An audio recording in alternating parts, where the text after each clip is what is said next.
Assalamualaikum warahmatullahi wabarakatuh.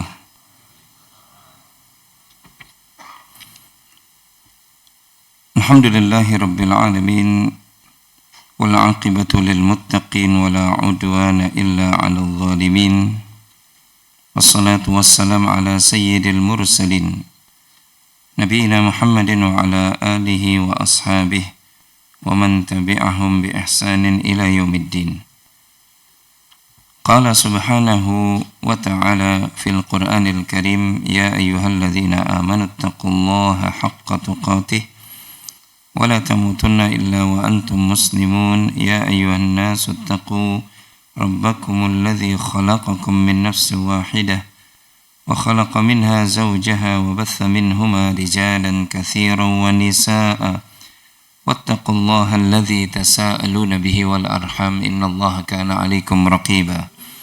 Ya ayyuhalladzina amanu taqullaha wa qulu qawlan sadida yuslih lakum a'malakum wa yaghfir lakum dhunubakum wa man yuti'illaha wa rasulahu faqad faza fawzan 'azima. Amma ba'd, fa inna asdaqal hadithi kitabullah wa khairul hadi hadi Muhammadin sallallahu alaihi wa ala alihi wasallam wa syarrul umuri muhdatsatuha fa inna kulla muhdatsatin bid'ah wa kulla bid'atin dhalalah wa kulla dhalalatin finnar.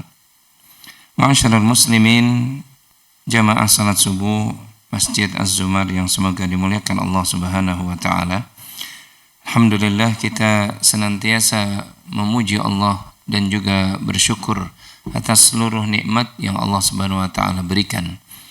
Allah telah memberikan nikmat kehidupan yang dengannya alhamdulillah kita bisa beraktivitas, melakukan kebaikan. Allah memberikan nikmat sehat yang dengannya alhamdulillah ibadah kita bisa maksimal. Dan yang paling penting, Allah Subhanahu wa taala masih melekatkan iman dan juga keislaman dalam dada kita yang dengannya alhamdulillah kita masih insyaallah tertuntun di atas hidayah siratal mustaqim.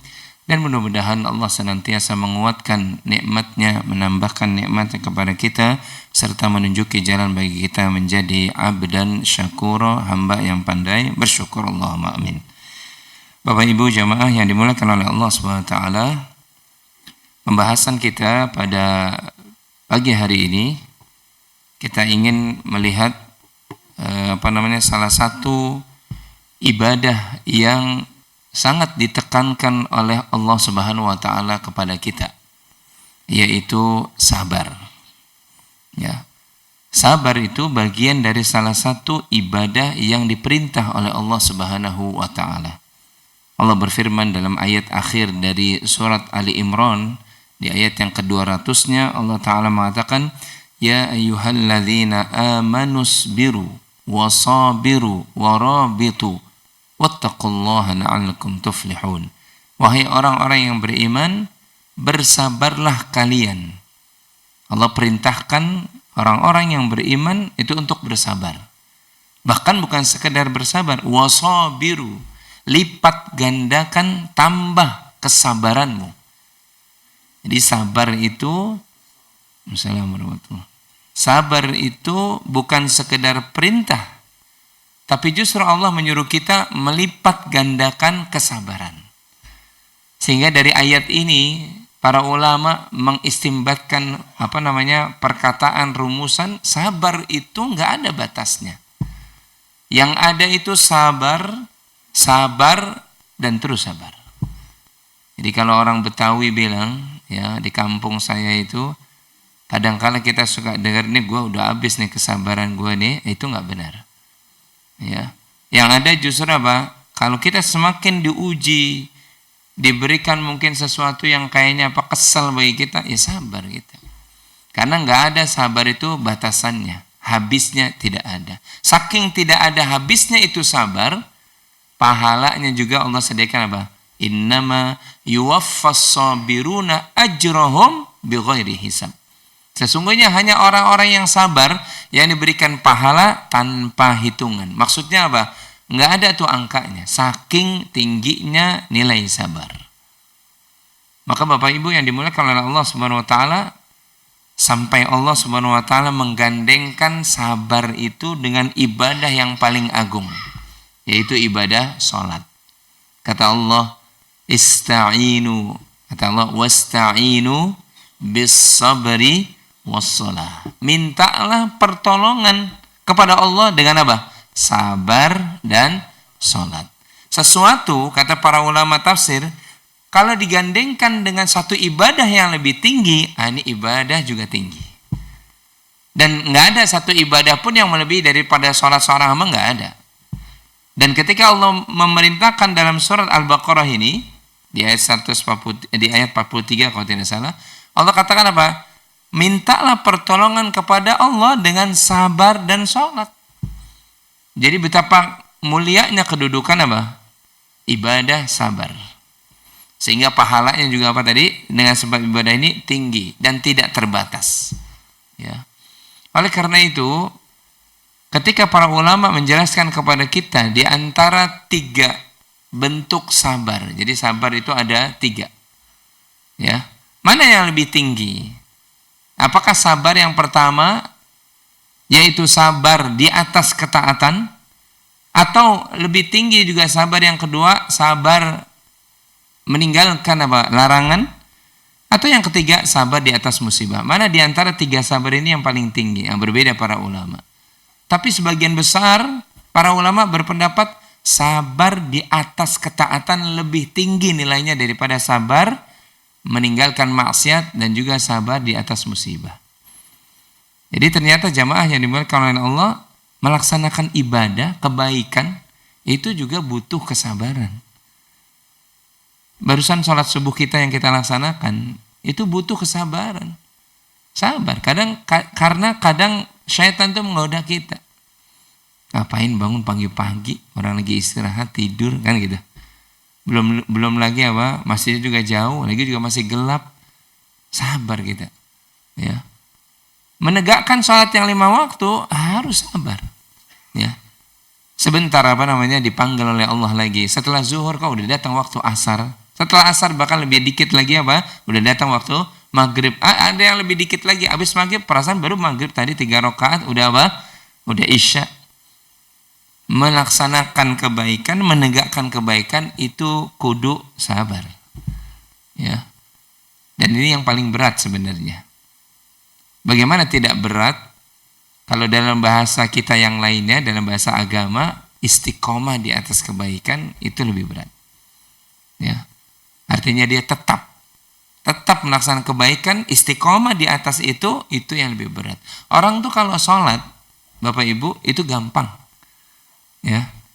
Orang tuh kalau baca Quran, itu mudah. Orang kalau duduk di pengajian seperti ini, kajian ini mudah. Tapi yang berat itu senantiasa sholat. Ya. Yang berat itu senantiasa nggak pernah kelihatan di majelis ilmu. Selalu dia hadir. Itu yang berat tuh. Yang berat itu senantiasa apa? Membaca Quran, menghatamkan Quran berkali-kali. Itu yang berat. Kalau sekedar baca Quran mudah. Sekedar kita apa? Berbakti sama orang tua kita.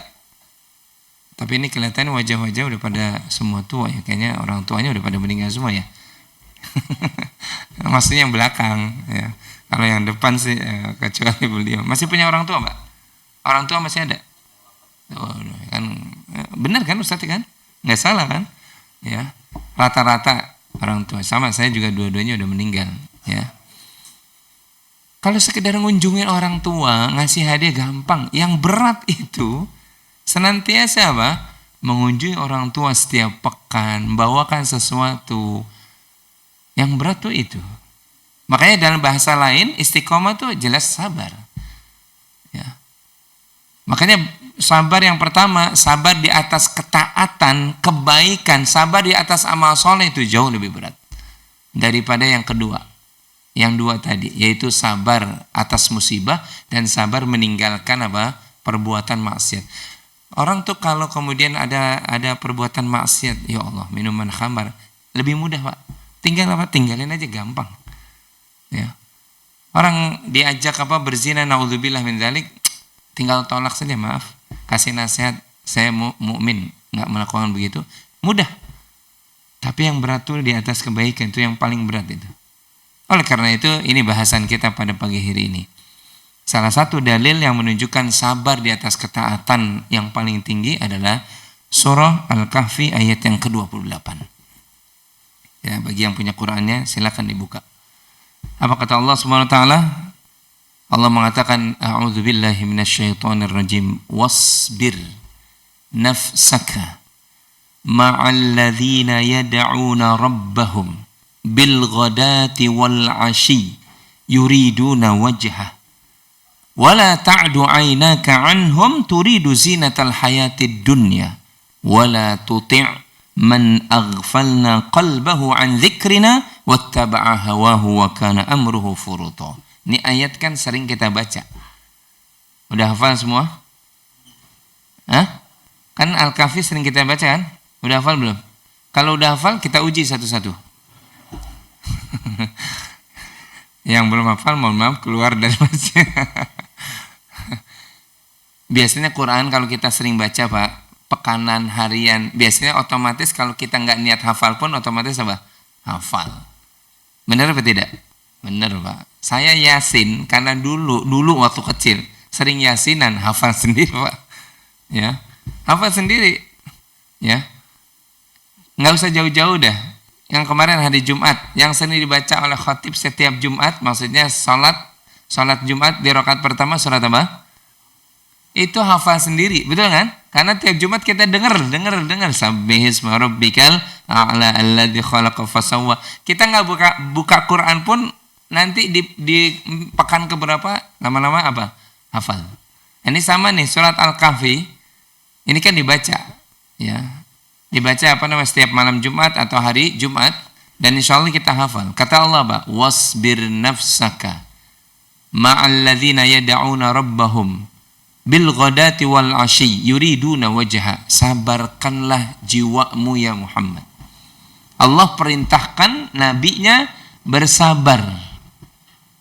Ma'al ladzina yad'una rabbahum bil ghadati wal 'ashi. Bersama, sabarnya itu enggak cukup sendiri, bersama orang-orang yang menyeru Tuhannya di waktu pagi dan di waktu petang. Yuriduna wajha. Mereka ini melakukan itu karena mengharapkan pahala dari Allah. Ya. Wala ta'du 'ainaka 'anhum, dan jangan engkau memalingkan wajahmu dari mereka hanya karena apa? Turidu zinatal hayatid dunya, hanya karena engkau menginginkan perhiasan dunia. Jangan berpaling dari orang-orang yang seperti tadi itu, yang senantiasa berzikir kepada Allah di waktu pagi dan di waktu petang karena mengharapkan pahala. Dan kata Allah, wala tuti' man aghfalna qalbahu, dan jangan ikuti orang yang hatinya lalai dari mengingat kami. Ini ayat ini asbabun nuzulnya, sebab turunnya ayat ini di ayat yang ke-28 dari surah Al-Kahfi, ya, itu satu saat ketika Nabi SAW sedang duduk bersama sahabat-sahabatnya yang fuqara wal masakin. Karena sahabat Nabi enggak semua kaya, Pak. Ya Bu ya, sahabat-sahabat Nabi lebih banyak dari kalangan apa? Fakir. Dari kalangan orang-orang miskin.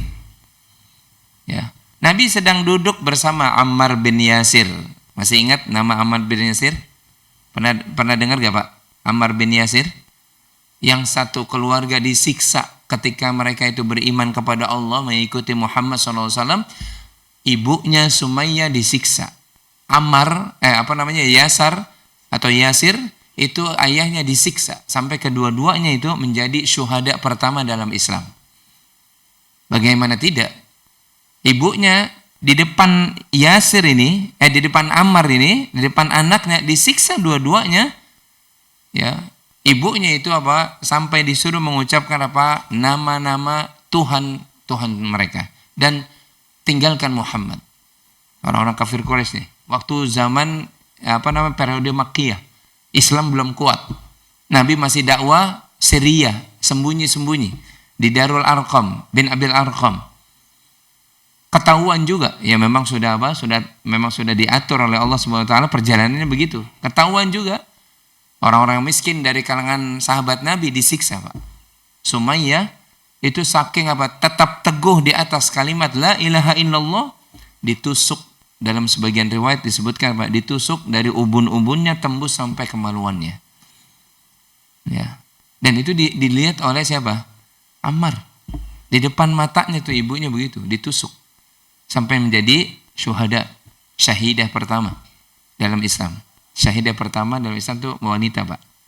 Unik ya, kalau kita mau lihat beberapa dalil, wanita itu nih, ibu-ibu nih yang belakang nih, itu Masya Allah dimuliakan oleh Allah. Syahidah pertama dalam Islam itu wanita. Yang pertama kali menerima Islam itu wanita. Siapa? Khadijah. Betul kan? Masya Allah, itu luar biasa, itu wanita dimuliakan oleh agama ini. Ya, makanya ibu-ibu itu harusnya apa? Merasa apa? Bersyukur karena wanita dalam Islam dimuliakan.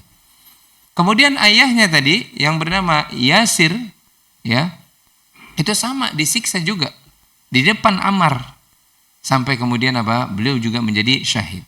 Nah, Ammar ketika menyaksikan itu nggak kuat, Pak, nggak kuat, ya, sampai-sampai kemudian apa? Mengucapkan kalimat kekufuran walaupun apa? Wa qalbuhu mutmainnun bil iman, dan Allah menjadi saksi hatinya tetap tenang dengan iman, cuma lisannya saja mengucapkan apa? Latta, Uzza, Manat, karena dipaksa. Makanya Allah turunkan ayat tentang Ammar bin Yasir, penyiksaannya itu di surah yang ke-16 ayat yang 106. Allah menjadi saksi Ammar tidak kafir karena ucapan. Kenapa? Karena lisannya mengucapkan tapi hatinya apa? Tetap tenang. Makanya para ulama mengistimbatkan hukum orang tuh kalau dipaksa kafir tapi hatinya enggak begitu, maka dia tidak kafir.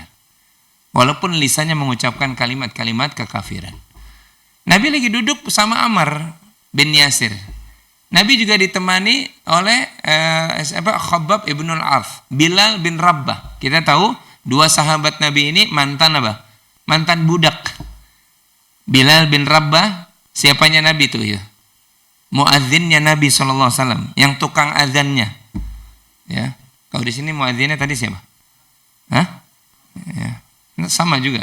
Hah? Bilal juga namanya? Bukan.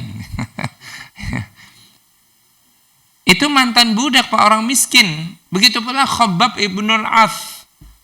Ini Khabbab saking miskinnya itu istrinya yang sedang hamil sampai apa? Dibunuh oleh orang kafir.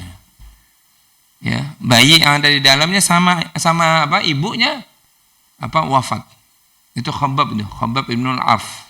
Kemudian apa namanya yang ketiga, Nabi lagi duduk juga, yang keempat bersama Abdullah ibnu Mas'ud. Nabi SAW sedang duduk bersama sahabat-sahabatnya yang fakir. Datang salah satu petinggi orang-orang kafir Quraisy, datang kepada Nabi SAW. Ya. Yaitu Umayyah bin Khalaf. Umayyah ini tuannya, mantan tuannya Bilal. Yang pernah menyiksa Bilal, menindih Bilal dengan batu yang besar di padang pasir. Agar Bilal mengucapkan apa? Kalimat kekufuran murtad dari agama Muhammad. Tapi Bilal hanya mengucapkan apa? Ahad, ahad, ahad. Artinya Bilal masih apa? Teguh dengan keimanan walaupun disiksa di padang pasir, nggak pakai baju, ditindih batu yang besar, tapi dia masih mengucapkan la ilaha illallah. Itu Bilal. Datang mantan tuannya. Kata Umayyah, ini pentingnya orang kafir Quraisy, ya Muhammad, engkau bisa duduk bersama aku, bersama kami. Ya. Orang-orang kafir Quraisy. Bahkan engkau bisa menyampaikan apa saja. Tapi satu syarat, kata beliau. Ya, satu syarat. Ini, orang-orang miskin ini tolong dihindarkan dari kami. Tolong diusir. Maka turun ayat ini, Pak. Ya, turun ayat apa? Surat Al-Kahfi ayat berapa tadi? 28. Allah langsung menurunkan wahyunya. Sabarlah, wahai Muhammad, bersama orang-orang yang menyuruh Tuhannya di waktu pagi dan petang. Maka Allah menjadi saksi, mereka nih yang berempat lebih baik dari dia. Lebih baik daripada orang kafir Quraisy. Walaupun mereka miskin. Nah ini turun nih, sebab turunnya begitu. Ya. Bahwasanya apa? Allah Subhanahu wa taala menyuruh nabinya apa? Wala tuti' man aghfalna qalbahu. Jangan ikuti orang yang hatinya lalai dari mengingat kami. Siapa tuh? Ya mereka itu. Orang-orang kafir Quraisy. Tapi justru sabarlah engkau bersama dengan orang-orang yang menyuruh Tuhannya di waktu pagi dan di waktu petang. Oleh karena itu, ayat ini kata Syekh Abdurrahman As-Sa'di dalam tafsir beliau, yaitu Taisiril Karimir Rahman fi Tafsiril Kalamil Mannan, Itu beliau mengatakan ayat ini secara tegas menyuruh, Allah SWT menyuruh nabinya bersabar. Kalau nabi saja disuruh bersabar, apalagi siapa? Apalagi kita. Karena ayat ini walaupun bahasanya wasbir, itu kan domirnya berarti anta. Kalau dalam bahasa ilmu nahwu ya. Tapi kalau isbiru kalian. Ini walaupun yang diajak bicara adalah Muhammad SAW, tapi hukum ayat ini buat kita semuanya. Nabi diperintah oleh Allah bersabar. Sama kita pun diperintah oleh Allah bersabar di atas kebaikan. Karena sekali lagi paling berat Pak. Ya. Istiqomah, sabar di atas kebaikan itu yang paling berat. Memulai kebaikan mudah, tapi tetap di atas kebaikan itu yang susah. Makanya pernah kita sampaikan yang berat itu kan istiqomah. Yang ringan istirahat. Nah itu ya kan. Kalau istirahat gampang. Tapi kalau istiqomah berat Pak. Berat sekali. Ya. Artinya istiqomah sabar itu sama. Sabar. Dicela orang rajin banget sholat, sabar. Ya, ngapain sih ngaji? Cuma duduk doang, dengerin doang, sabar. Ya, digelari ini itu sabar. Ya, ada orang yang bilang masya Allah, kayak orang udah pasti masuk surga aja, sabar Pak. Ya kan gitu kan, ada kadang celetukan gitu kan. Aduh, itu rapat banget. Misalkan muslimah nggak gerah itu, sabar. Ya kan? Karena menutup aurat, betul kan? Dan seterusnya. Sabar Pak. Di atas kebaikan itu lebih tinggi. Nah ini salah satu dalilnya ayatnya ini. Allah menyuruh nabinya bersabar bersama orang-orang yang berzikir kepada Tuhannya di waktu pagi dan di waktu petang. Ya.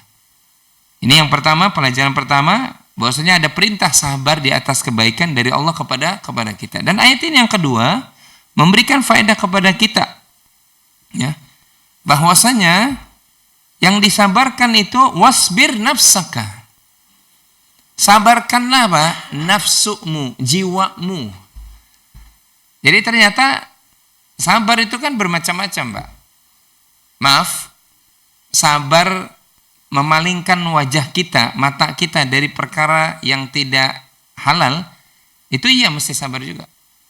Ini maaf, saya dengan bapak-bapak yang di depan. Kadang lewat yang bukan mahram kita, bukan istri kita, masya Allah, terbuka auratnya, kan kita palingkan. Mesti sabar, tapi sabar ini lebih ringan daripada sabar yang ada di dalam nafas, yang ada di dalam jiwa kita. Sabar untuk tidak, mengambil hak orang, memukul orang tanpa alasan, itu ringan daripada sabar yang ada di dalam jiwa kita. Mensabarkan jiwa kita, wasbir nafsaka, sabarkanlah jiwamu ya Muhammad, itu jauh lebih berat. Dan yang Allah perintahkan adalah mensabarkan jiwa. Apalagi pernah kita bahas kalau nggak salah di sini, kalau masih ada videonya, ya. Kalau masih ada videonya itu, bahwasanya di antara 1 sampai 114 surat dalam Al-Qur'an. Kan ayat Al-Qur'an kita ada berapa? 114 surat kan? Tidak ada satupun surat yang ketika Allah bersumpah melebihi dari surat ini nih. Surat yang satu ini. Ketika Allah bersumpah dengan makhluk ciptaannya, kadang ada surat yang sumpahnya cuma satu. Wal asar, demi waktu, asar, demi waktu, cuma satu. Isinya berikutnya, innal insana lafi khusrin. Allah bersumpah dengan makhluk yang namanya waktu, cuma satu. Atau kadang Allah bersumpah dengan 4 atau 3 makhluk ciptaannya. Ya. Atau 2, wadduha wal laili idza saja, 2 makhluk. Kan gitu. Atau 4, wattini wazzaitun wa turi sinina wa hadzal. Tapi surat ini sampai 7 Allah bersumpah dengan makhluk ciptaannya. Kenapa sampai lebih tinggi daripada yang lainnya, dari surat yang lain? Karena ternyata isinya berbicara tentang jiwa. Ya. Apa surat yang dimaksud? Masih ingat gak? Sudah pernah disampaikan di sini. Kalau bapak ibu-ibu masih ingat. Kita ngaji kan dari tahun 98 ya. Oh enggak Ustaz ya kan, lama banget ya kan. Baru bro. Ada Pak Nanang baru setahun, belum ya? Belum ya? Ada setahun ya, ada setahun. Masih ingat surat ini Pak? Sampai Allah bersumpah dengan 7 ciptaannya. 1, wasyamsi waduhaha wal qamari idza talaha wan nahari idza jallaha wal laili idza yaghshaha was samai wama banaha wal ardi. Yang terakhir yang 7, wa nafsiu wama sawwaha. 7. Enggak ada satupun surat, Pak, yang lihat sampai Allah bersumpah lebih daripada ini. Ini surat Asy-Syams. Karena apa? Ternyata isinya Allah sampai menerangkan tentang pentingnya seseorang menjaga jiwa. Wa nafsi wa ma sawwaha, dan demi jiwa dan penyempurnaan jiwa. Fa alhamaha fujuraha wa taqwaha. Lihat isinya. Kami ilhamkan kepada jiwa itu 2 jalan, al-fujur dan at-taqwa. Jalan sebelah kiri dan jalan kefasikan dan jalan ketakwaan. Dan kalau jangan ditanya kenapa Allah menciptakan kita harus ada pilihan 2 jalan, ya memang kita manusia. Allah ciptakan begitu, makhluk yang namanya manusia, ada ujiannya, ada nafsu, ada juga ketaatan, kadang ada maksiat, jatuh lagi pada maksiat, memang biasa. Beda dengan malaikat. Malaikat tuh lurus terus, Pak. Nggak pernah bengkok dia. Ya beda dengan tumbuhan, pohon-pohonan, kemudian binatang, memang udah begitu, tapi manusia unik. Dan itulah kita. Kadang kecenderungan kita kalau lagi ngaji sampai nanya, pengajian kapan lagi sih? Sampai begitu kan? Kadang kalau lagi malas, boro-boro udah di WA berkali-kali, bodo amat, kagak dibaca. Kan gitu kan? Ya gitu. Kadang kalau lagi sedang, kangen, pengen sholat Senin Kamis, puasa Senin Kamis, puasa. Tapi kalau lagi malas sih, kadang gitu tuh. Saking pentingnya tema yang diangkat oleh Allah, yaitu tema tentang jiwa, sampai Allah bersumpah dengan 7 makhluk ciptaannya. Demi matahari, wasyamsi wadduha, wal qamari, demi bulan, ya. Kemudian demi malam, demi siang, demi langit, demi bumi.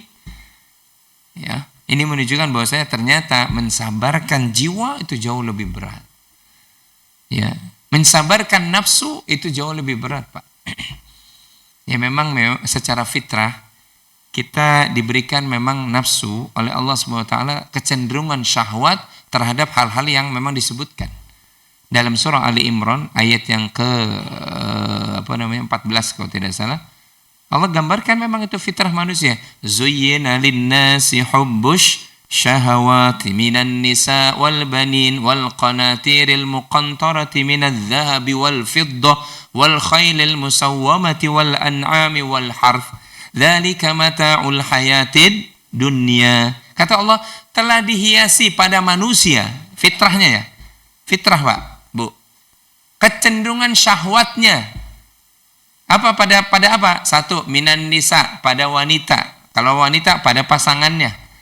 Wajar ya kalau kita mencintai pasangan kita? Wajar. Yang enggak wajar kalau enggak mencintai. Ya. Ada laki-laki cintanya sama siapa? Nah, enggak wajar itu. Ada perempuan cintanya sama siapa? Enggak wajar itu. Fitrah manusia, lawan jenis cinta, wajar, Pak. Tertarik, ya Allah. Cakep banget misalnya, wajar. Kalau belum punya istri, ya kan? Kalau punya istri, palingkan, kan gitu. Ya, wajar. Yang nggak wajar itu LGBT itu nggak wajar tuh. Dia menyalahi fitrah, keluar dari jalur fitrah. Kemudian wal banin, anak keturunan, mau level 1, mau cucu, cicit, wajar nggak? Wajar. Kita kalau ada cucu, senang banget. Apalagi yang belakang yang sudah tua-tua, ya kan? Ngomong cucu jadi MC, ya Pak? Wajar nggak? Wajar, ya. Cinta pada cucu wajar. Cinta sama anak, belikan sesuatu buat anak, wajar, fitrah. Yang nggak wajar kalau punya anak, kemudian berasa nggak punya anak, itu nggak wajar tuh. Ya, nempelengin anak, ya, berbuat kasar zalim sama anak, itu yang nggak wajar. Kemudian apa? Wal qanatiril muqantarati minadz dzahabi wal fiddah. Syahwat terhadap apa? Harta, baik apa? Kalau dalam ayat ini memang apa? Baik emas maupun perak, itu zamannya. Kalau sekarang mungkin dolar, rupiah, euro, wajar nggak kita cinta harta? Wajar, fitrah. Yang nggak wajar kalau dikasih segopok duit, kemudian apa? Ini apa nih? Saya nggak tahu nih. Ini nggak wajar. Ya, fitrah manusia, Pak. Fitrah. Mencintai harta ladang itu, tanah, wajar. Wow, sekarang banyak orang yang cari tanah, Pak, berebut tanah, ya kan? Banyak. Itu wajar. Tapi ingat kata Allah, dzalika mata'ul hayatid, itu semua dunia. Enggak dibawa kekal. Ya, enggak bisa menolong kita kalau tidak dijalankan sesuai jalurnya. Bukan berarti kemudian kita enggak boleh mencintai pasangan kita, ya boleh, tapi jangan sampai gara-gara pasangan kita melalaikan perintah Allah. Nah, itu yang kemudian salah. Kita mencintai harta wajar, tapi yang salah adalah kalau kita berlebihan mencintai harta sampai kewajiban kita kepada Allah kita lalaikan. Itu yang tidak boleh. Ya. Nah, kadang kecenderungan syahwat tadi ada nggak? Ada, tapi kita kudu sabar. Sabar menghadapi pasangan kita yang susah banget kadang. Diajak ngaji, ntar dulu, ya kan gitu kan. Diajak sholat, udah sana aja sendirilah. Karena kita suka pasangan kita kan maaf nggak sempurna Pak, betul ya? Masih alhamdulillah Bapak Ibu kalau punya pasangan yang sama-sama taat sama Allah, pegang tuh erat-erat, ya. Ada di sini maaf yang masih berpasangan, tunjuk tangan. Yang masih jangan yang muda-muda ya kan? Yang Bapak pasangan masih ada Pak? Masih alhamdulillah. Oh, yang sering nanya tuh, ya kan? Nah, temannya Pak Prabowo masih punya pasangan. Masih ada Pak, istri Pak? Maaf Pak siapa? Bapak masih ada istri? Wah, mudah-mudahan berkah keluarga Pak. Masya Allah, alhamdulillah. Ya, mungkin sudah 50-60 tahun bersama istri? 51, Masya Allah. Alhamdulillah. Bapak? 49 tahun, jaga Pak istri Bapak. Ya, Bapak masih ada pasangan? Masih? Udah berapa puluh tahun Pak? 40 tahun, Masya Allah. Kita belajar dari orang tua kita ya. Wajar, cuma jangan sampai kadang itu tadi pasangan membuat kita lalai dari zikrullah. Ya ayyuhalladzina amanu, wahai orang-orang beriman, ya kan? Innama amwalukum wa auladukum fitnah. Anak kalian, pasangan kalian itu kadang suka menjadi apa? Fitnah, ujian. Ya. Oleh karena itu yang diperintah oleh Allah SWT apa? Mensabarkan yang ada di dalam ini yang jauh lebih berat. Karena ternyata jiwa inilah yang dibicarakan oleh Allah di surah Asy-Syam tadi. Sampai Allah menunjukkan bukti, sampai seakan-akan Allah yang mengatakan apa? Ketika surat yang lain aku bersumpah paling 1-2 dengan makhlukku, gitu ya. Tapi di surat ini 7 makhlukku. Itu menunjukkan bahwasanya mensabarkan jiwa jauh lebih tinggi. Yang ada sesuatu yang ada di dalam ini, Masya Allah, entah itu kemuliaan, entah sebaliknya kehinaan. Karena kan kita, manusia itu, kemuliaannya bukan pada yang ada nampak ini Bapak Ibu, tapi yang ada di dalam. Betul apa tidak? Suatu saat nanti, yang dicabut oleh malaikat maut dari kita apanya Pak? Ruhnya, yang di dalam. Jiwa kita yang dicabut Pak. Oleh karena itu betul kata Nabi SAW, innallaha la yanzuru ila suwarikum wala ila ajsamikum. Allah tidak melihat bentuk rupa kalian, bentuk suara-suara kalian, tapi yang Allah lihat walakin yanzuru ila qulubikum wa a'malikum. Yang Allah lihat apanya? Hati kalian.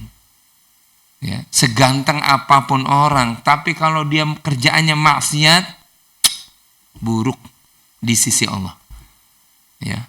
Secantik apapun dia, tapi dia kafir, nggak ada nilainya di sisi Allah. Makanya orang-orang kafir itu seburuk-buruknya makhluk. Masih ingat gak kalau kita ingatkan baca surat ini nih? Suratnya Innal ladzina kafaru min ahlil kitabi wal musyrikina fi nari jahannam khalidina fiha ulaika hum syarrul bariyah. Sesungguhnya orang-orang kafir itu syarrul bariyah, seburuk-buruknya makhluk. Karena apa? Kekafirannya. Bukan karena fitrah ciptaannya, bukan karena kekafirannya. Makanya Allah senantiasa dalam ayat Al-Quran mencela kemaksiatan, mencela kekafiran. Ya, yang dicela itu karena perbuatannya Pak, bukan orangnya. Makanya kita diajarkan dalam Islam itu kalau membenci orang, jangan membenci apanya? Orangnya. Yang dibenci apanya? Perbuatannya. Orangnya sih kita nggak benci Pak. Jangan mentang-mentang karena kita benci orang kemudian semuanya kayak kebawa semua. Ketemu kagak mau, ya kan? Memberikan salam ogah. Enggak benar. Yang dibenci itu akhlaknya. Saya tuh benci si fulan karena ya Allah dia nasihatin masih saja menzalimi orang. Yang dibenci itu apa perbuatannya, Pak? Bukan fisiknya. Kemudian kan ada orang yang berlebih-lebihan, Pak. Ya, ketika ngomongin orang, dia memang benci karena perbuatan zalim, tapi kemudian lihat aja dia. Apa badannya udah jelek begitu, ke badannya. Orang tuanya juga kagak jelas, ke orang tuanya. Padahal yang dibenci harusnya apanya tadi? Akhlaknya. Tapi bawa-bawa semua. Setan tuh seneng dikipas-kipasin terus, ya kan? Ya, udah badan jelek, hitam lagi, gitu kan? Dosa tuh dia. Padahal ketika dia benci perbuatan buruk, sebenarnya dia bagus. Cuma tadi, maka Allah tidak pernah melihat bentuk rupa kita, itu nggak pernah, Pak. Ya, yang Allah lihat yang ada di dalam hati, dan segala sesuatu kemuliaan nanti adanya letaknya di dalam hati. Nanti di hari kiamat yang dibuka itu yang ada di dalam dada kita. Ya. Dalam apa namanya? Surat Al-Adiyat. Kalau tadi yang apa namanya? Innalladzina kafaru surat apa itu? Al-Bayyinah. Ya. Saya kalau kajian suka begini ya, Pak. Jadi jangan bosan kalau ditanya-tanya ya. Ya. Dan juga pengurus jangan juga suka nanya nih Ustaz, di-delete aja gitu ya. Mau nanya mulu orang. Saya kan mau di sini mau duduk gitu kan. Ya, saya cuma mengingatkan nih Al-Qur'an kita gitu loh. Jadi jangan sampai kita lupa. Dalam surat Al-Adiyat ini Allah mengingatkan kita ya. Tentang apa? Nanti di hari kiamat yang dibuka itu yang ada di dalam jiwa kita. Ya. Dalam surah Al-Adiyat di akhir-akhir itu ya Allah Subhanahu wa taala katakan itu. Ya bahwasanya apa? Manusia kadang apa? Dia kekufurannya amat sangat ya. Ya. Padahal nanti apa? Tidak akan dia melihat ya. Bahwasanya apa? Ketika dibangkit dari alam kubur maka wahussilama fis sudur. Yang dinampakkan itu yang ada di dalam dada. Ya, hati kita yang dilihat oleh Allah. Makanya kemuliaan, kebinasaan itu dari sini. Dan Nabi sampai katakan dalam hadis at-taqwa hahuna. Sampai Nabi memberikan isyarat di sini. Takwa itu di sini. Bukan takwa itu di wajah, takwa itu apa di tubuh, enggak. Takwa itu di sini. Makanya Bilal tadi yang kita ceritakan, walaupun maaf kulitnya hitam, tapi sampai terompahnya, sendalnya terdengar oleh Nabi di mana? Tuh, Masya Allah, Pak. Orang di dunia nggak nganggap itu Bilal siapa, udah miskin, hitam lagi, budak lagi gitu. Tapi Allah muliakan. Ya. Maka saya pesan kepada Bapak Ibu sekalian, yang menjadi standar kita bergaul itu akhlak agama. Bukan karena kedudukan, harta, atau tampannya, cantiknya, bukan, Pak. Tapi agama yang menjadi standar kita. Ya, melihat sesuatu itu dengan agama, Pak. Kan saya sering sampaikan di sini apa di tempat-tempat lain, ya. Kalau kedatangan orang yang mau melamar anak kita, standarnya itu agama. Betul kata Nabi SAW. Standarnya agama. Yang ditanya itu agama, Pak. Kamu datang ke sini mau melamar anak saya, apa? Ya, kita tanya itu agamanya dulu, Pak. Ya. Sholat berapa kali yang diajarkan oleh Nabi? Kalau dia jawab 7 ya, udah langsung tolak. Masa sholat 7 kali? Maksudnya sholat yang wajib ya kan? Udah langsung. Itu pisang goreng, makan, setelah itu pergi. Tolak aja, Pak. Ngapain anak kita diserahkan kepada orang yang gak ngerti sholat? Ya. Tanya agama. Ya. Udah kenal berapa lama anak saya? Saya gak kenal kecuali dari teman. Itu bagus berarti. Dia gak pacaran. Kan gitu, Pak. Ya. Kalau dia ngakunya, udah lama, Pak. Gitu, tante, om, gitu kan. Ya, kami udah bahkan ke mall. Ya, yang begitu tolak langsung. Dia udah pegang-pegang anak kita tanpa apa? Melanggar aturan agama, yang gitu tolak. Nasihatin anak kita. Ya, tanya tentang Qur'annya, tanya tentang hal-hal yang sifatnya teman-teman solehnya. Baru itu, Pak. Agama standar, Pak. Kalau kita mau bahagia. Jangan dunia. Dunia nggak ada apa-apa tadi. Dzalika mata'ul hayatid dunya tadi kata Allah. Itu semua dunia. Ya. Wallahu indahu husnul ma'ab. Yang ada di sisi Allah itu yang lebih baik. Ya. Maka sekali lagi yang disabarkan adalah apa? Jiwa kita.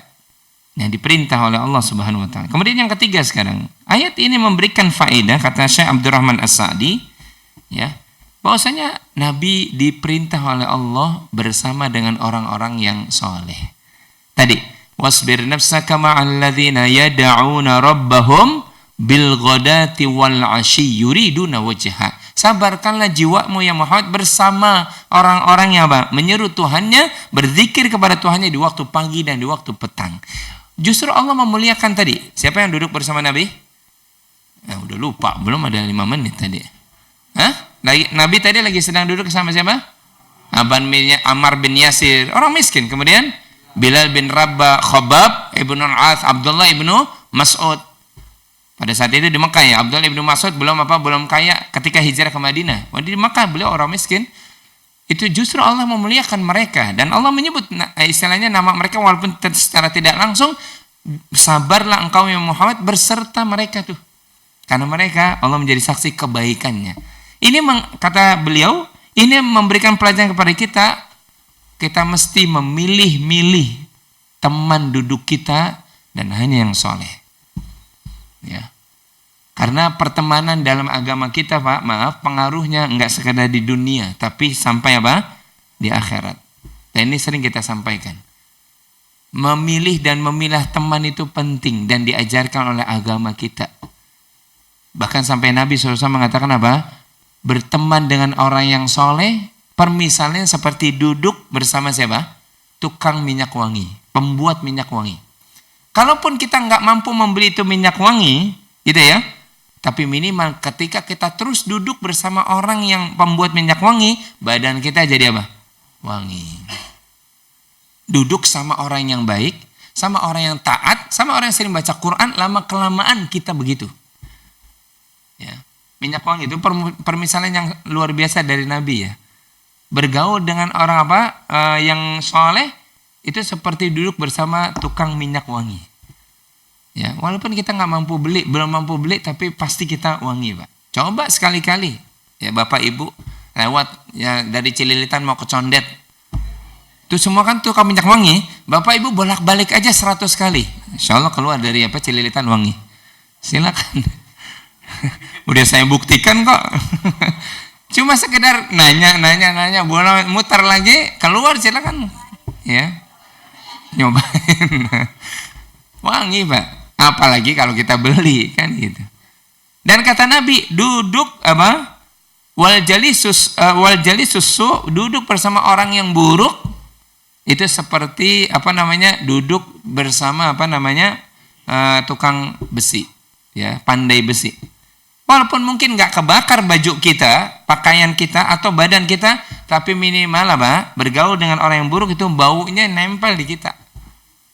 Ya. Baunya nempel di kita. Itu saya sempat kaget itu. Yang kasus, kiai yang begitu ya. Ternyata polisi nangkap juga. Saya lihat wajahnya itu teman saya beberapa tahun yang lalu itu. Ada kali 20 tahun yang lalu itu. Yang katanya asistennya Pak Kiai. Ada videonya itu ya. Ada ya Allah. Kok saya pernah kenal itu beliau, ya kan? Bahaya kalau kemudian kita bergaul dengan orang yang buruk, akibatnya apa? Kena keburukannya. Ya. Tapi kalau sama orang yang baik, minimal apa? Kita walaupun belum sebaik orang yang baik tadi, tapi orang mengenal kita juga sebagai orang yang apa? Yang baik pasti. Dan Nabi diperintah itu, duduklah bersama orang-orang yang menyeru Tuhannya di waktu pagi dan petang. Berarti apa? Ini sahabat-sahabat Nabi itu dimuliakan oleh Allah. Ya. Sehingga apa? Nabi jangan berpaling, jangan ngikutin arahan dari siapa tadi? Umayyah bin Khalaf. Ya Muhammad, engkau bisa kasih pelajaran kepada kami, tapi tolong singkirkan orang-orang miskin ini. Ya, tapi Nabi ternyata apa? Enggak. Wahyu turun kepada beliau. Oleh karena itu, pelajaran yang ketiga ini mengajarkan kepada kita bahwasanya apa? Kemuliaan seseorang tidak diukur dari kedudukan. Walaupun Umayyah bin Khalaf tadi, mantan tuannya Bilal, itu mulia di kalangan masyarakat Makkah, punya harta banyak, iya. Tapi ternyata Allah tidak memuliakan mereka. Yang Allah muliakan justru tadi Bilal bin Rabah, sampai terompahnya terdengar di surga. Ammar bin Yasir, sampai Nabi mengatakan sabran ala Yasir, sabarlah wahai keluarga Yasir, fa inna mau'idaka al-jannah. Kedudukan kalian di mana? Di surga. Walaupun mereka miskin di dunia, tapi mereka surga, Pak, segalanya dapat. Kemuliaan seseorang tidak diukur dengan kedudukan harta, tapi kemuliaan seseorang diukur karena ketakwaannya. Inna akramakum indallahi atqakum. Maka bergaul dengan orang yang bertakwa. Bergaul bersama orang yang taat. Bergaul bersama orang yang senantiasa baca Quran. Bergaul bersama orang yang senantiasa, kalau kita lihat wajahnya, selalu ngingetin sholat, pengennya baca Quran. Nah, cari tuh yang begitu, Pak. Bergaul tuh, duduk sama orang yang begitu. Jangan duduk bersama orang yang melalaikan agama kita. Oh, udah azan nih, gampang azan, nanti sholat juga masih panjang. jangan dengan teman tuh. Ya. Jangan berteman dengan orang yang kadang ketika kita mau dekat dengan Quran lah, zaman sekarang jangan Quran, ya. HP gitu kan. Udah gampang ini. Ngapain baca Quran? Ngapain hafal Quran gitu kan? Jadi jangan sampai kita bergaul dengan orang yang justru membuat agama kita semakin semakin jauh, semakin turun. Dan Bapak Ibu yang dimuliakan oleh Allah, tahu nggak kita? Surat ini, ayat ke-28 ini dari surat Al-Kahfi ini, itu turun dan kata para ulama tafsir, Allah letakkan setelah kisah apa? Kisah apa ini? Hah? Ayat 28 ini turun kepada Rasul sallallahu alaihi wasallam. Ini diletakkan oleh Allah Subhanahu wa taala, dan ingat peletakan ayat itu apa? Dari Allah Subhanahu wa taala. Nama surat juga begitu. Ya, nama surat juga demikian. Ini ayat 28 Allah letakkan setelah Allah mengisahkan kisah apa? Ashabul Kahfi, Pak. Ashabul Kahfi. Ya, dari mulai ayat 10, 11, 12, 13 dan seterusnya. Kemudian turun ayat ini, ayat yang ke-28. Kata para ulama, ketika Allah SWT menyuruh nabinya bersabar dan diletakkan setelah kisah dari Ashabul Kahfi, dan kita tahu Ashabul Kahfi itu terfitnah dengan agamanya. Bagaimana enggak terfitnah, Pak? Ini anak-anak muda ini itu beriman kepada Allah. Ya, bertauhid kepada Allah SWT. Padahal hidupnya sebelumnya mewah. Hidupnya di kastil-kastil yang tinggi, tempat tidurnya empuk, pelayannya banyak, apa saja yang mau diinginkan gampang. Itu Ashabul Kahfi tadinya, Pak. Ya, Bu ya. Tapi ketika mereka turun cahaya hidayah kepada mereka, mereka tinggalkan semuanya itu. Mereka lebih nyaman tinggal di mana? Di goa, tidur beralaskan tanah, berbantalkan pasir, batu. Walaupun mereka tinggalkan semua dunia itu. Agama mereka terfitnah, mereka dikejar-kejar sampai harus tinggal di dalam goa untuk menghindari kejaran orang-orang musyrik. Nah, ini seakan-akan kata para ulama, Allah ingin menggambarkan kepada kita tidak ada fitnah yang lebih besar kecuali fitnah yang menimpa agama seseorang. Kalau agama kita terfitnah, tidak ada sikap yang terbaik kecuali sabar. Karena Allah tadi menurunkan ayat ini. Wasbir nafsaka. Kadang kita suka nanti akan terfitnah dengan agama kita, Pak. Tadi agama kita dicela, ya, kita baru taat sedikit dihina. Mesti sabar. Nggak ada sikap yang terbaik kalau agama itu menimpa kita kecuali sabar.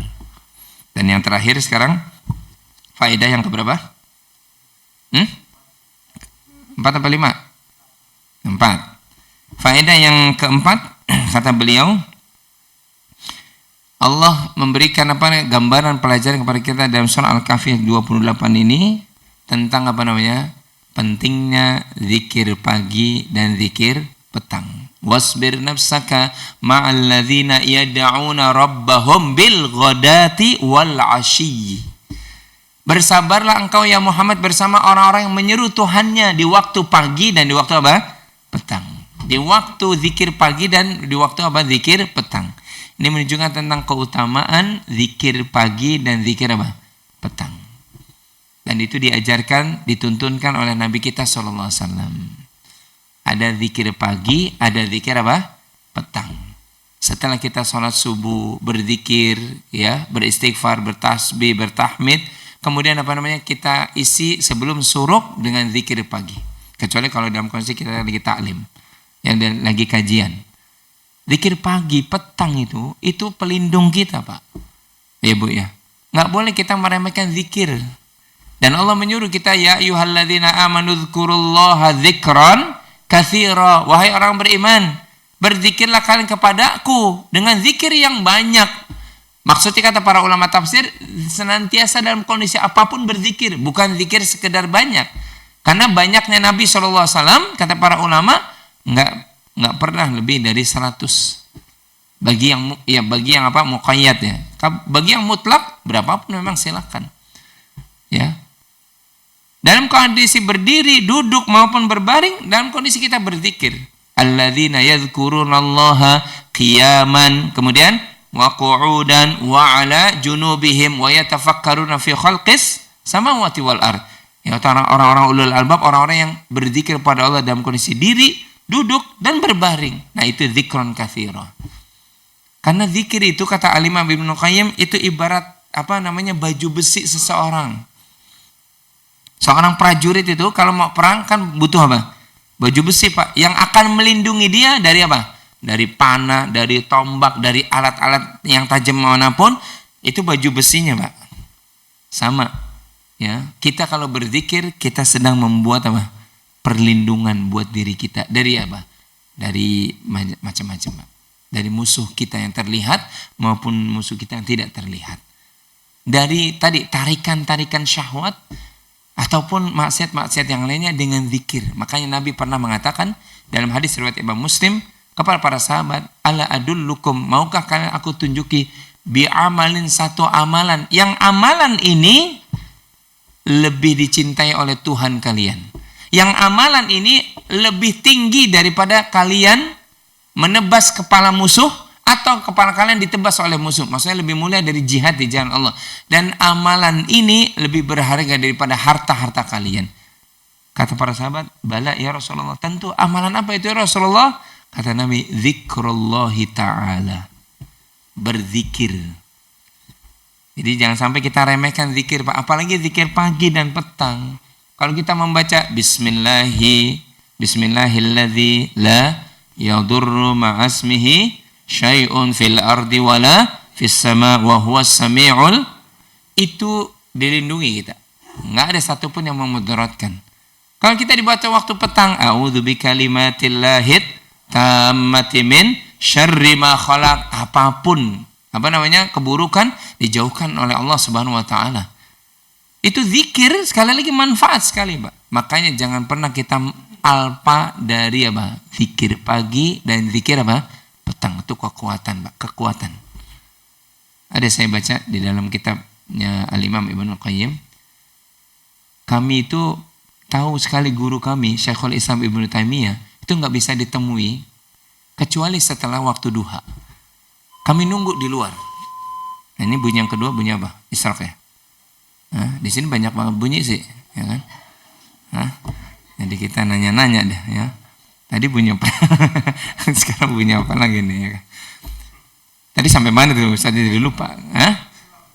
Kata Imam Ibnu Qayyim, kami murid-murid itu selalu nunggu dulu syekh kami, guru kami Ibnu Taimiyah, ya. Setelah suruk baru tuh beliau keluar dari masjid, baru kami temui. Ketika ditanya, wahai syekh, kami harus nunggu sampai engkau suruk, ya. Kenapa harus begitu? Apa jawaban Syekhul Islam Ibnu Taimiyah? Aku berzikir itu bagaikan aku mendapatkan kekuatan dari Allah Subhanahu wa taala. Jadi zikir itu kadang memang kalau kita betul-betul ikhlas, itu justru kekuatan di samping perlindungan tadi. Orang yang berzikir insya Allah orang akan sabar, Pak, akan kuat dia. Ya. Apapun kita lakoni dengan kita lapisi dengan zikir. Keluar dari rumah, zikir. Itu kan? Bekerja, zikir. Bismillah. Selesai bekerja, zikir. alhamdulillah. Dapat nikmat, berzikir.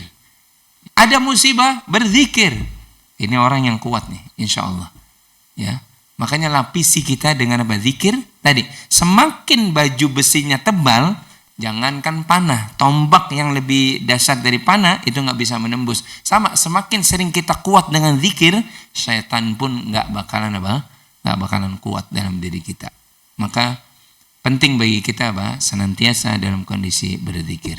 Inilah 4 pelajaran yang kita bisa sampaikan dari ayat yang mulia sebagaimana penjelasan Syekh Abdurrahman As-Sa'di dalam kitab beliau Tafsirul Karimir Rahman fi Tafsiril Kalamil Mannan. Mudah-mudahan insyaallah ada manfaatnya. Sebelum ditutup, ada yang ingin Bapak Ibu tanyakan? Boleh langsung. Ibu dulu. Ibu dulu deh. Ya. Ibu dulu Pak. Ibu dulu. Ya. Sekali-kali. Sekali. Ya. Bismillahirrahmanirrahim. Assalamualaikum warahmatullahi wabarakatuh. Assalamualaikum warahmatullahi wabarakatuh. Kan dari poin pertama tadi bahwa zikir itu sabar menjalankan ibadah itu ya. Sementara ibadah kan luas artinya. Nah, di dalam surat ayat tadi ada kalimat wala tuti' man aghfalna qalbahu an dzikrina wattaba'a hawahu wa kana amruhu furuta. Nah, di sini bagaimana sikap kita dalam menghadapi segala kekufuran yang mungkin kalau Ustadz Bumu itu dajjal kecil sudah muncul sekarang.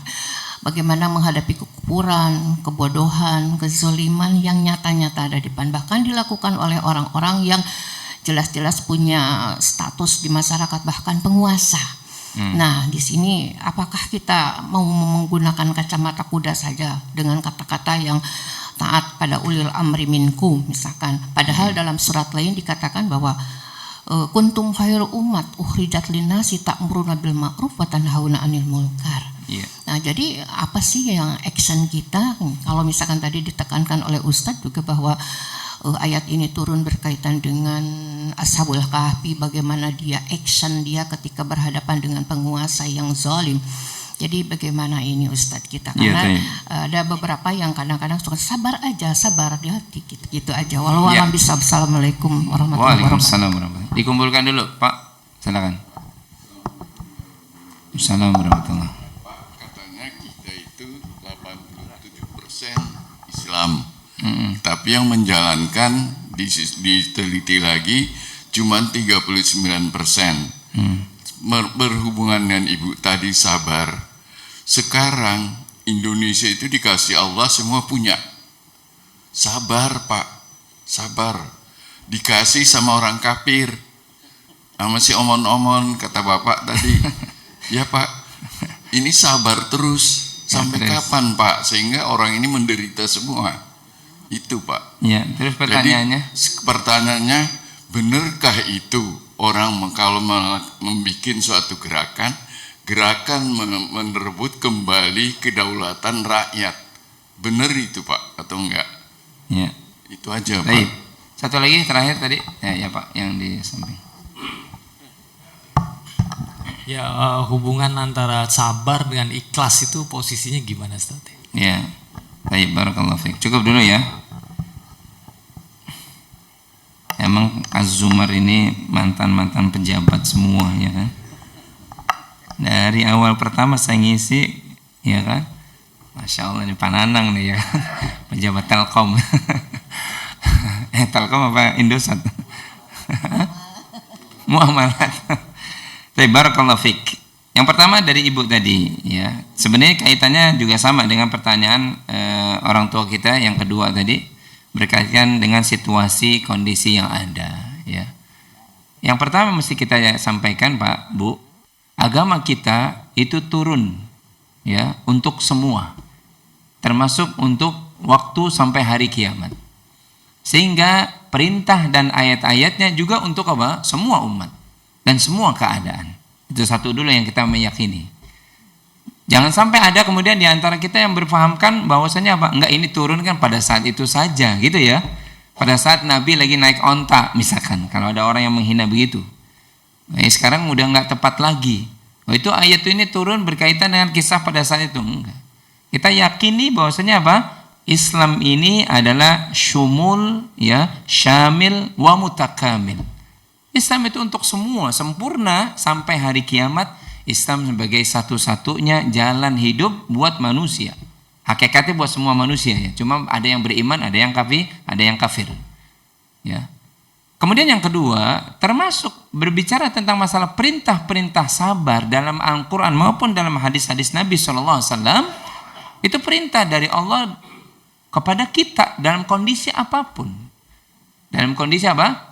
Makanya kita buka tadi kajian kita, di antara ibadah yang sangat ditekankan oleh Allah dan nilainya tinggi di sisi Allah, sampai-sampai pahalanya tadi apa?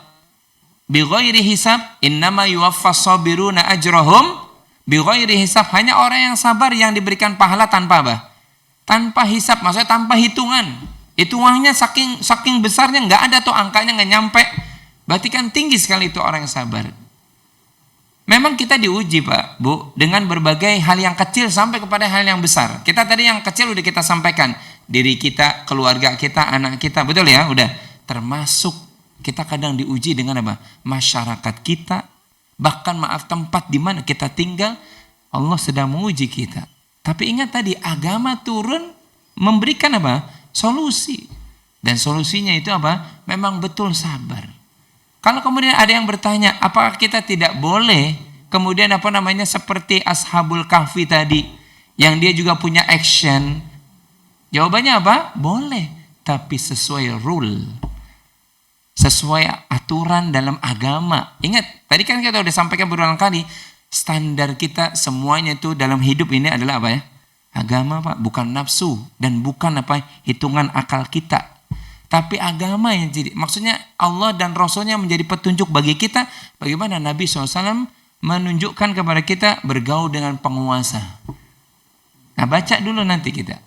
Bagaimana Allah juga menyuruh kita, ya ayyuhalladzina amanu atii'ullah wa atii'ur rasul wa ulil amri minkum.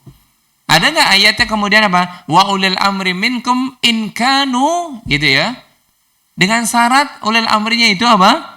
Bagus, nggak ada. Tetap apa? Taat kepada Allah, Rasul dan ulil amri di antara kalian. Seakan-akan Allah yang mengatakan ulil amri yang baik syukuri, ulil amri yang kebetulan buruk sabari. Sampai kapan batas sabarnya Pak? Jawab. Sampai kapan? Kan tadi udah dijelaskan, sabar kagak ada batasnya. Ini jangan-jangan ibu yang bertanya tadi ibu Betawi nih, ya kan? Nah, tadi saya udah sampaikan di orang Betawi, ini gue udah habis nih sabar gue nih. Itu nggak benar.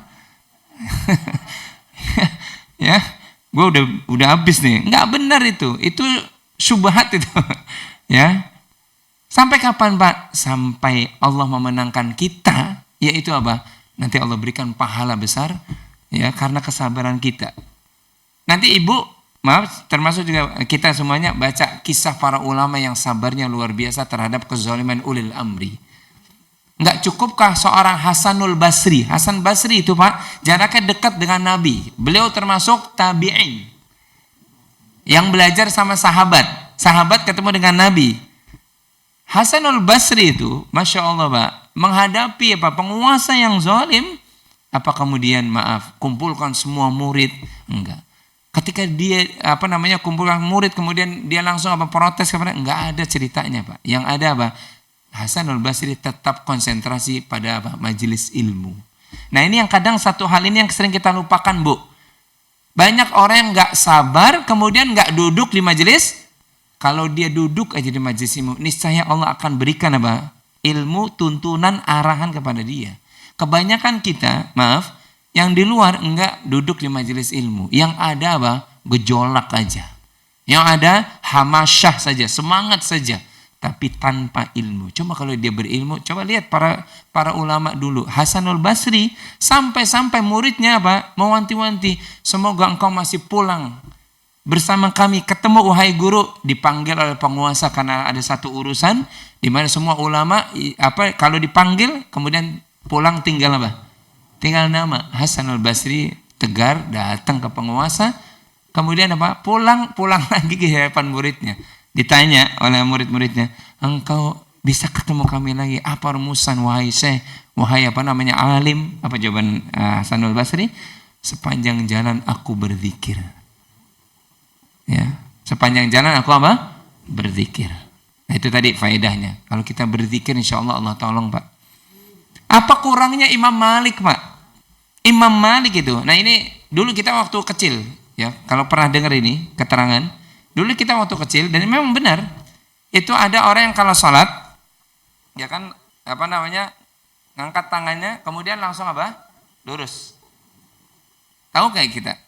Imam Malik ketika disiksa oleh penguasa, padahal murid beliau jangan tanya, Pak, lebih banyak ya dari yang Az-Zumar sekarang ini. Imam Malik itu imam Darul Hijrah. Itu kalau duduk di Al-Muwatta'nya, kajian kitab Al-Muwatta'nya, itu ratusan ribuan orang duduk bersama beliau. Tapi ketika disiksa oleh penguasa, nggak pernah ada satupun murid kemudian apa? Tolong bebaskan, nggak ada, Pak. Sampai-sampai saking dahsyat itu pecutan, siksaan, sampai tangannya Imam Malik dua-duanya nggak bisa diangkat. Nah, itulah ceritanya begitu. Ya, cuma kenapa kemudian jadi pembahasan fikih, wallahu alam, saya tidak tahu. Imam Malik sampai nggak kuatnya itu sholat dalam kondisi begini. Dalam kondisi apa? Lurus. Ya, cuma diikuti mungkin oleh sebagian murid-muridnya, oh imam sholatnya begitu, sehingga mazhab Imam Malik itu yang terbesar di daerah Maghribi, daerah-daerah Maghribi, ya, itu seperti itu. Karena memang ada ilat pada saat itu, nggak bisa digerakkan saking dipecutnya. Imam Ahmad bin Hambal, Pak, imamnya Ahlus Sunnah wal Jamaah. Kalau sekali majelis 5.000 orang yang datang, sampai tubuh muridnya itu nyentuh salah satu pilar tiang dari Khalifah Harun ar-Rasyid. Saking banyaknya itu majelis, ketika terfitnah dengan Quran adalah makhluk, Imam Ahmad pindah satu penjara ke penjara berikutnya. Adakah kita baca 5.000 murid-muridnya kemudian mendemo? Enggak ada, Pak. Dan Imam Ahmad mengatakan enggak. Dia sampai dipecut sampai digambarkan hampir-hampir sirwalnya, celananya melorot. Dipecut berulang kali sampai kemudian dia sabar. Dan ingat, ketika Imam Ahmad bersabar, maka Masya Allah, Allah gantikan khalifah dengan yang lebih baik. Jadi sabar kita harus yakini, Ibu dan Bapak sekalian, itu pasti ujungnya adalah indah. Makanya Allah berfirman, fasabrun jamil. Sampai Allah sebutkan berapa kali itu? 2 kali dalam surat Yusuf. Fasabrun jamil. Sabar itu, sebentar, Pak. Sabar itu indah. Cuma memang kita mesti sabar. Ya, kita mesti ada action, ada enggak? Boleh, tapi sesuai rule. Nasihati orang yang zalim dengan cara tidak membuka aib mereka, dengan cara yang elegan, yang bagus. Tarik tangannya, kata Nabi itu penguasa, sampaikan kalau memang kita bisa. Kalau enggak bisa, ingat ada hadis yang lain. Ya, kalau kalian melihat kemungkaran, maka ubahlah dengan dengan tangannya. Kalau enggak bisa dengan tangan, maka ubahlah dengan dengan lisan. Kalau enggak bisa nasihat, maka di hati minimal kita benci. Ya Allah, tuh kok orang enggak berubah-ubah. Allahumma hdi, ya Allah, tunjuki dia ya Allah. Minimal itu, Pak. Minimal kita benci. Jangan kemudian asik banget ini, pokoknya gara-gara dia, ya kan? Orang lagi sedang yang suka maksiat tuh judi tiap malam, alhamdulillah lingkungan jadi ada yang jaga. Jangan begitu. Jadi rame, padahal itu judi. Kan gitu kan? Kalau kita punya kekuatan, bubarkan, silahkan, tapi dengan cara yang baik. Kasih nasihat, ya, atau panggil ketua RT-nya lebih berwenang. Caranya itu sudah dituntut oleh Nabi SAW, tidak gegabah kita. Jadi amar ma'ruf yang Ibu sebutkan tadi, nahi mungkar pun ada adabnya, ada caranya. Nggak boleh sembarangan, Pak, Bu. Amar ma'ruf, nahi mungkar. Ya, itu ada adabnya, ada caranya. Bagaimana caranya? Itu ada. Kalau mau, Nabi SAW di Makkah udah tinggal hancurin tuh berhala-berhala yang ada di Ka'bah, dihancurin. Tapi enggak begitu caranya. Nabi kasih taklim kepada orang-orang yang mau ngikut. Kemudian Nabi kasih nasihat kepada orang-orang kafir Quraisy, ya ma'syaral Quraisy, ya Bani Adi, ya Bani Manaf, dan seterusnya. Itu Nabi kasih nasihat. Enggak berubah juga, ya sudah. Allah perintahkan nabinya untuk hijrah. Di sana ternyata masih dikejar-kejar juga. Nabi SAW menunjukkan kepada kita bahwasanya amar ma'ruf nahi mungkar pun itu ada caranya, ada adabnya. Tapi kalau kita nggak punya kekuatan, yang lebih baik ketika itu menimpa kita, sabar. Nggak ada hal yang lain kecuali apa? Kita sabar. Pemimpin yang zalim disabari. Kalau kita rakyat kecil ya sudah, doakan saja. Dan mendoakan pemimpin yang zalim dapat ibadah nggak? Dapat pahala nggak? Dapat, Pak. Dapat. Oleh karena itu sekali lagi ya, coba kita lihat kisah-kisah orang-orang yang sabarnya luar biasa terhadap orang-orang yang menzaliminya. Kemudian yang kedua, termasuk ini pertanyaan orang yang terakhir, maksudnya Bapak yang terakhir, bagaimana hubungan sabar dengan ikhlas? Ya, justru sabar itu berpondasi pada keikhlasan seseorang. Bukan karena yang lain. Tadi ayatnya jelas tuh, yuriduna wajhah. Bersabarlah engkau ma'alladzina yad'una rabbahum bil ghada wal 'asyi yuriduna wajhah. Yang mereka itu menginginkan wajah Allah saja. Artinya sabarnya itu justru fondasi dasarnya adalah apa? Ikhlas, sabar. Kenapa? Allah menyuruh saya begini. Dan sabarnya saya ini karena saya ingin beroleh pahala dari Allah, bukan karena ingin inian orang, pujian orang, enggak. Tapi karena Allah yang memerintahkan begini. Mukhlishina lahuddin. Kita mesti ikhlas di dalam menjalankan din, termasuk menjalankan tadi sabar kita. Justru sabar ikhlas itu fondasinya dari sebuah kesabaran, dan semua amal itu fondasinya adalah ikhlas.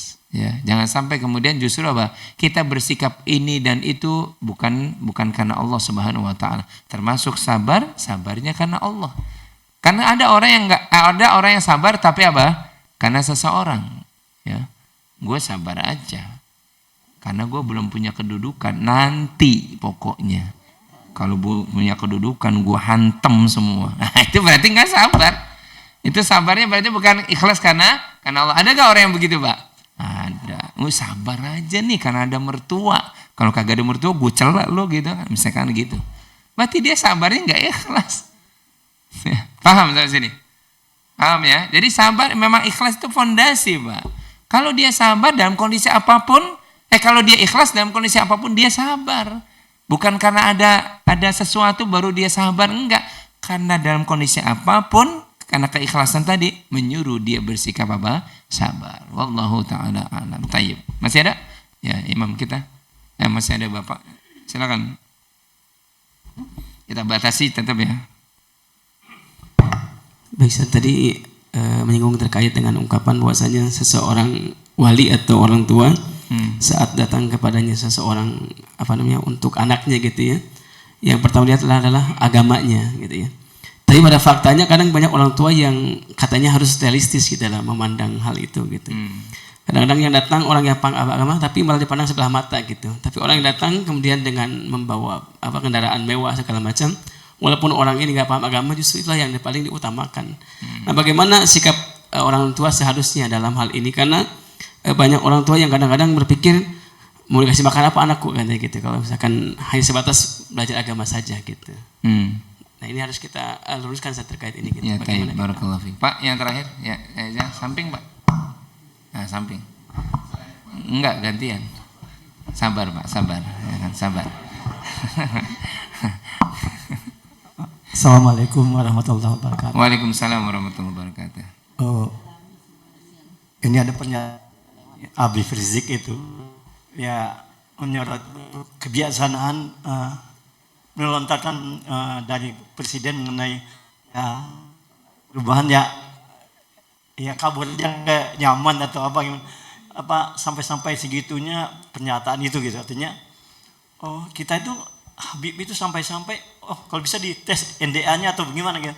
Ya ini pertanyaannya agak menyimpang dari DNA siapa Pak? Begini. Tes DNA siapa? Habib semuanya itu kan. Habib, tentang Habib. Ya. Terus pertanyaannya apa ini benar nggak? Rasanya kayak sekarang penasihat presiden tuh Dudung ya, Jenderal Dudung itu Jenderal baliho Arab Saudi di zaman dulu ya, Bapak ingat kan ini ya. Baliho Razib itu semua diturunin di zaman Dudung, Pak. Ya itu aja yang terima kasih. Ya. emang Azumar ini, ya kan? Mantan pejabat. Hai, barakallahu fiik. Yang pertama dulu tadi. Justru ini tugas kita nih Pak. Ya, tugas kita Ustadz. Untuk apa?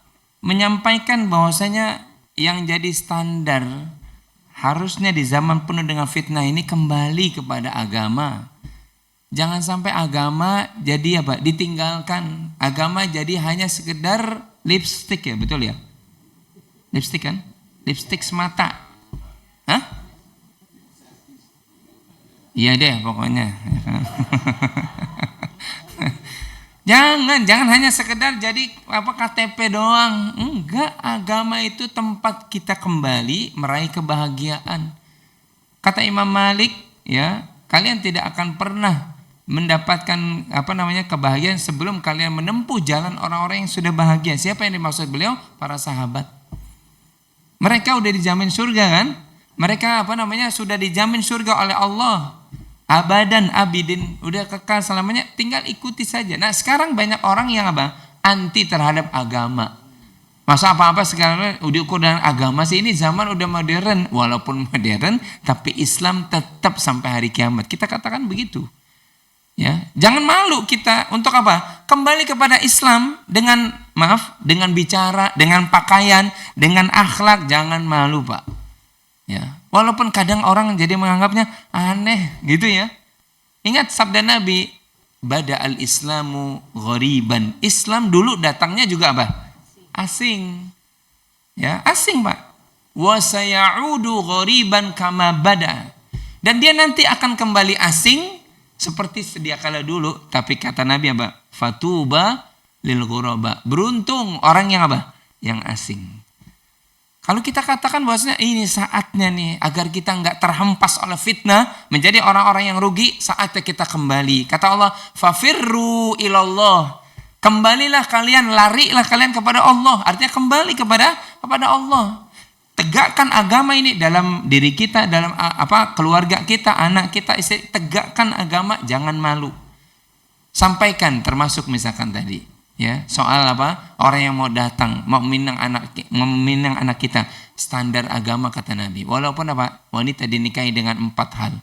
Li jamaliha, karena kecantikannya, wali hasabiha, karena karena keturunannya, kemudian yang berikutnya karena karena kecantikannya, karena kedudukannya, karena keluarganya, dan walidiniha, karena agamanya. Maka ambil kata Nabi SAW agama, niscaya engkau akan selamat. Justru Nabi SAW menyuruh kita kembali kepada agama. Dan ini sabda Nabi sampai hari kiamat Pak. Nabi pasti benar. Itu kadang memang yang namanya keyakinan itu harus selalu terus diingatkan keyakinan kita itu. Kita yakin Nabi itu benar. Walaupun ternyata kita alami sekarang. Orang tuh ngelihat standarnya cantik, ganteng dulu. Betul gak? Masya Allah, kalau calon mantu ganteng, Masya Allah, udahlah terima. Bodoh dia ngafal Quran atau dia sholat, nggak penting. Ada orang yang begitu. Ya, ngelihat walimaliha, karena hartanya. Masya Allah, datang ke sini pakai apa nak? Ada tuh BMW, Mercy di luar, Masya Allah, ya kan? Kerja di mana? Di Bank Indonesia, Masya Allah, ya kan? Itu banjir bukan basah lagi itu, ya kan? Orang kadang suka standarnya begitu kan?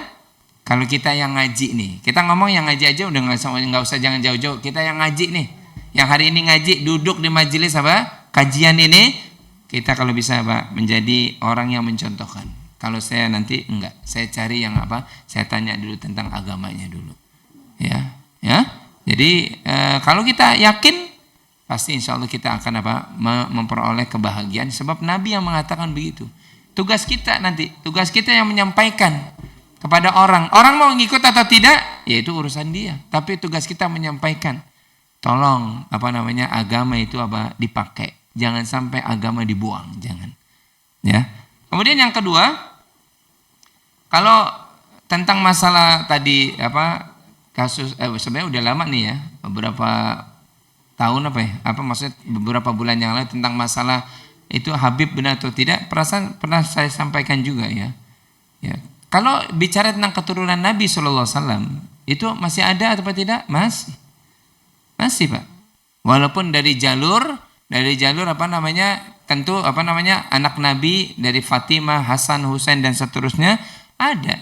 Bahkan gambarannya nanti di menjelang hari kiamat, nanti yang namanya Imam Mahdi itu dari keturunanku, dari Quraisy, dari keturunanku, namanya sama dengan aku dan nama ayahnya sama dengan nama ayahku. Berarti menggambarkan bahwasanya keturunan Nabi masih ada. Ya.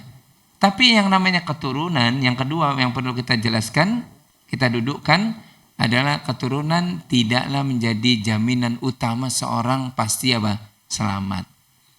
Nggak ada, Pak. Kalau keturunan itu selamat, kok anaknya Nabi Nuh di neraka? Kok terlepas dari itu ayah atau paman, ayahnya Nabi Ibrahim kafir?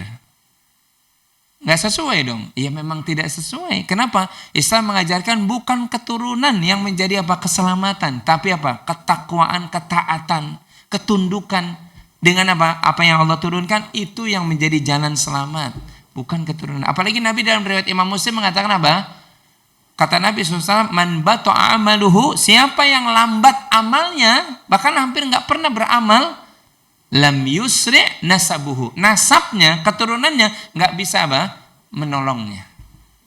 Artinya yang menolong kita ya amal kita, bukan keturunan. Ya, nanti pokoknya malaikat pasti nanya, tenang aja, kamu keturunan siapa? Presiden. Selamat langsung. Nggak ada, Pak. Nggak ada gitu. Oh, keturunan bupati, darah biru ya, udah deh, nggak usah ditanya lagi, selamat. Nggak ada. Pasti semua akan ditanya. Dan pertanyaannya bukan tentang masalah keturunan, harta, kedudukan, enggak.